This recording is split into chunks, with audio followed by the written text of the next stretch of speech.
थोडं मोबाईल मागे घे मित्र. उपस्थित सर्व विद्यार्थ्यांना माझा जय भीम, जय आदिवासी, जय बिरसा, गुलगुलान जिंदाबाद, गुल जोहार.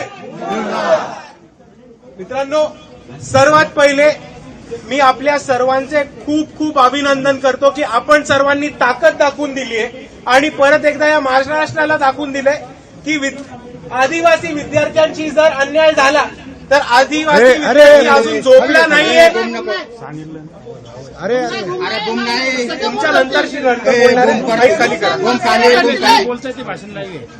मी इथे आदिवासी विद्यार्थ्यांनी एवढंच सांगतो की आपण सर्वांनी परत एकदा दाखवून ठेवलंय की जर सरकारने आदिवासी विद्यार्थ्यांचा फंड चोरायचा प्रयत्न केला, त्यांच्या मागण्या दाबायचा प्रयत्न केला किंवा त्यांच्या हक्क जे आहेत ते त्यांच्यापासून हिणून घ्यायचा प्रयत्न केला तर आजही इकडचा आदिवासी विद्यार्थी जागा आहे, तो आंदोलन करू शकतो आणि सरकारला जाब विचारू शकतो. आज आपण हे या आंदोलनाच्या माध्यमातून दाखवून दिलंय, त्याबद्दल आपल्या सर्वांचे खूप खूप धन्यवाद करतो. मित्रांनो, आपल्या मागण्या खूप नाहीयेत, आपल्या मागण्या खूप जास्त आवाक्याच्या पण नाहीयेत. आपल्या सोप्या मागण्या होत्या. सर्वात पहिले की जिथे जिथे आदिवासी हॉस्टेल असेल विद्यार्थ्यांसाठी तिथे तिथे एक चांगल्या दर्जाचं मेस झालं पाहिजे, ही आपली पहिली मागणी होती.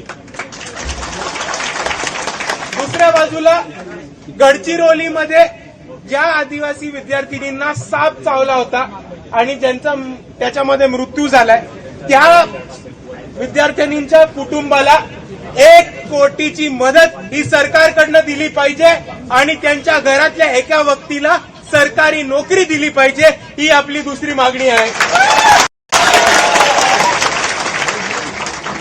तिसरी मागणी आहे की आदिवासी कोट्यामध्ये आदिवासींचं सर्टिफिकेट वापरून जे भामटे घुसखोर शिरलेत त्यांचं सर्टिफिकेट रद्द करा आणि आदिवासींचं आरक्षण आणि आदिवासी विद्यार्थ्यांचं आरक्षण हे फक्त ओरिजिनल आदिवासींना मिळायला पाहिजे, डुप्लिकेट कोणीही नकोय.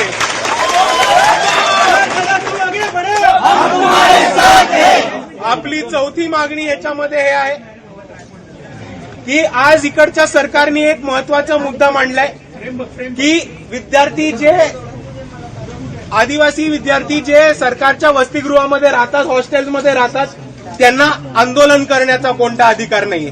सर्वात पहिले जे सरकार म्हणतं की यांना अधिकार करण्याचा कोणताही अधिकार नाहीये, त्या सरकारचा आम्ही धिक्कार करतो आणि त्यांना हेच सांगून ठेवतो की आज इकडे मुख्यमंत्र्यांना आमची बाजू मांडायला लागतीये, मुख्यमंत्र्यांना आमच्याबद्दल बोलायला लागतंय. उईके मंत्री जे आहेत त्यांना मुख्यमंत्र्यांना आपला इश्यू घेऊन जायला लागतोय, कारण आज विद्यार्थ्यांनी आंदोलनाची भूमिका घेतलेली आहे. आणि आपण दिल्लीमध्ये दाखवलंय, नेपाळमध्ये दाखवलंय, झारखंडमध्ये दाखवलंय की जेव्हा इकडचा विद्यार्थी आंदोलनावरती उठतो तेव्हा सरकारला त्यांच्याशी बसायला लागतं, बोलायला लागतं आणि आपल्या मागण्या ऐकायला लागतात. म्हणून जेव्हा सरकार सांगतं की कोणत्याही वसतिगृहातला राहणारा विद्यार्थी आंदोलन करणार नाही, आपण त्या सरकारचा GR उडून लावू आणि आपण इकडेच आंदोलन करू.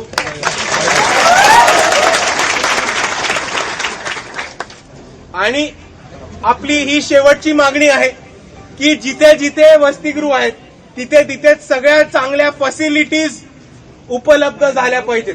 असे कितीतरी आदिवासी विद्यार्थी वसतिगृह आहेत, हॉस्टेल्स आहेत जिथे बेसिक साफसफाई होत नाही, जिकडे चांगला खायचा दर्जा मिळत नाही, जिकडे स्वतः एक मेस उपलब्ध नाहीये किंवा जिकडे आदिवासी विद्यार्थ्यांना जमिनीवरती झोपायला लागतं, साधी बेड, कॉट किंवा चांगले टॉयलेट बाथरूमची सुद्धा सोय करून देत नाहीत.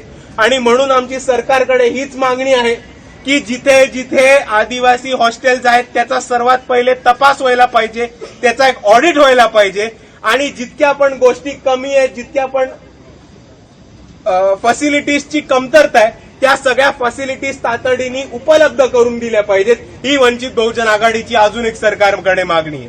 आणि आपल्या जितक्या पण मागण्या आहेत त्या मागण्यांवरती वंचित बहुजन आघाडी ठामपणे आदिवासी विद्यार्थ्यांच्या पाठीशी आहे आणि या आंदोलनामध्ये तुमच्या खांद्याला खांदा लावून उभं राहण्याची भूमिका आम्ही नक्की. दुसऱ्या बाजूला जाता जाता मला आपल्या सर्वांना 2च गोष्टी सांगायच्या.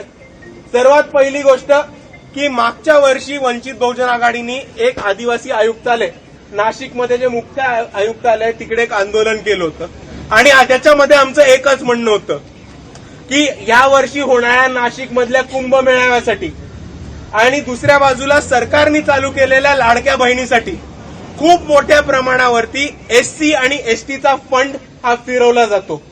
तो एससी आणि एसटीचा फंड कुठे फिरवला जातोय ह्याचं एक ऑडिट करून डिक्लेरेशन सरकारने दिलं पाहिजे आणि एससी आणि एसटीच्या जो विकासासाठी फंड आहे तो अजून कुठेही न फिरवता एससी आणि एसटीच्याच विकासासाठी वापरला पाहिजे ही आपली ठाम मागणी आहे.